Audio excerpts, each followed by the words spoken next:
ఈరోజు దేవుని వాగ్దానం. అంతటా యేసు పడవనెక్కగా ఆయన శిష్యులు ఆయనను వెంబడించిరి. హఠాత్తుగా గాలి వాన క్రమ్మి పడవను ముంచెత్తునంతటి అలలు ఆ సముద్రంలో చెలరేగెను. ప్రభువు ఆ సమయమున నిద్రించుచుండెను.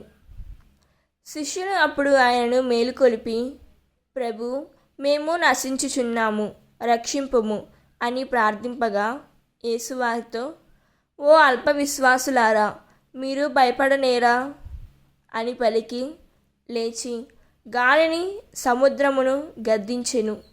వెంటనే ప్రశాంతత చేకూరెను. మత్తయి సువార్త 8వ అధ్యాయం 23వ వచనం.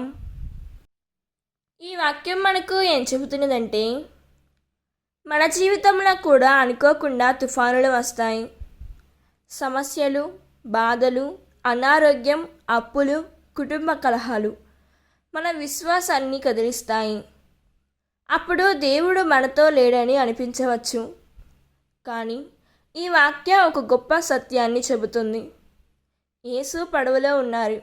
ఆయన నిద్రిస్తున్నట్టు కనిపించినా మన పరిస్థితి ఎప్పుడూ మర్చిపోడు. శిష్యులు ఆయనను పిలిచిన వెంటనే ఆయన లేచి గాలిని, సముద్రాన్ని గద్దించి ప్రశాంతతను తీసుకొచ్చారు. దేవుడు ఈ వాక్యం వింటున్న ప్రతి ఒక్కరిని దీవించునుగాక. ప్రార్థన. పరలోక తండ్రి, నా జీవితంలో ఉన్న ప్రతి తుఫానును నీ చేతుల్లో ఉంచుతున్నాము. భయం కంటే విశ్వాసం ఎక్కువగా ఉండే కృపను మాకు దయచేయము తండ్రి. యేసయ్యా, నా జీవితపు పడవలో నీవు ఉండగా నేను నశించను అనే నమ్మకాన్ని బలపరచుము. మా కుటుంబానికి, మా భవిష్యత్తుకు నీ సమాధానాన్ని ప్రసాదించుము తండ్రి. ఆమేన్. God bless you.